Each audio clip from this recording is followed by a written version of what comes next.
শুভ দুপুর বন্ধুরা। দেখো সকালবেলা আমি রান্নাবাড়ি করে খাওয়া দাওয়া সারি সুরি এই যে কি করব, গ্যাস ওদিকে পুড়ে যাচ্ছে, অনেক জ্বালানিও জমে গেছে, বৃষ্টিতে রান্না করতে পারি না খড়িগুলো।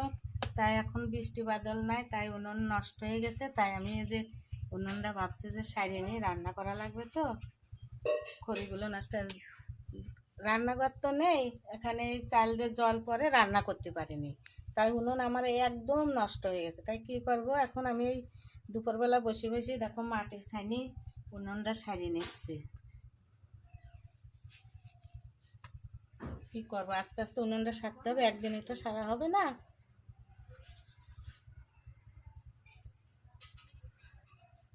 এই যে বন্ধুরা দেখো আমি উনুনটা প্রায় সাজিয়ে ফেলা দিচ্ছি।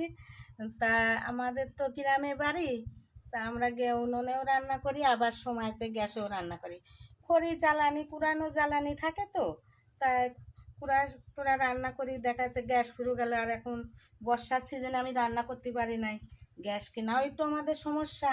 তাই কত জ্বালানি কাটি কুটি রাখছি, ভিজে গেছে। তা এখন বৃষ্টি বাদল নাই, রোদি দিয়ে রাখেছি, তা উনুন সারিয়ে নিচ্ছি। এখন শীতও চলে আসছে, তা শীতে যদি আমি উনুনে রান্না করি, তা আমার রান্না করারও মজা আছে।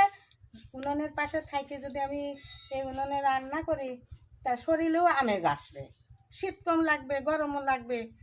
তার জন্য আমি এই দেখো কি সুন্দর করে উনুনটা তৈরি করছি। সব বাড়িতেই কম বেশি উনুন আছে, আমারও যেমন আছে, সবার বাড়ি ঘরেই উনুন আছে। তবে উনুনের রান্নার কিন্তু খড়ি দিয়ে রান্না করার মজাও সেই, আবার স্বাদটাও আছে। খড়ির রান্না দেখবা স্বাদটা একটু ভালো হয়, বক বক করে ফোটে কত সুন্দর। তাই দেখো বন্ধুরা আমি কেমন করে কিভাবে উনুনটা বানাচ্ছি। তা তোমরা কি বাড়িতে কেউ উনুন বানাও? তা বানালে আমার একটু জানিও। দেখো আমি উনুন বানাচ্ছি। দেখো আমার উনুনে মাটি দিয়ে আমার উনুনটা গঠন করা হয়ে গেছে। এখন আমি উনুনটা কিভাবে ঝিক কাটি দেখো, কেটে নিই।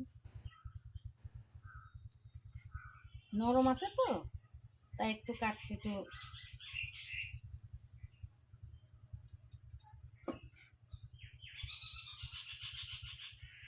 এ দেখো একটা ঝিক কাটা হয়ে গেছে আমার। কাটা ঝিক, তুলা ঝিক না, একে বলে কাটা ঝিক। এবার এই পাশে আর একটা কাটবো।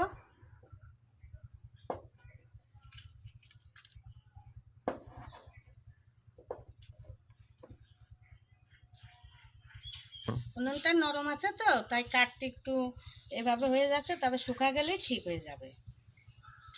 এ দেখো আমার দুটো ঝিক কাটা হয়ে গেছে, এবার আর একটা ঝিক কাটবে। এবার বন্ধুরা দেখো নরম আছে তো, তা আমি এভাবে কাটছি, একটু এমন হয়ে যাচ্ছে। তাই এখন আমি হালকা করে একটু লেপে নেব, পরে আমি কেটে আবার সুন্দর করে নেব। সুন্দর করে কেটে নেব। দেখো নুনটা লেপিয়ে দিই।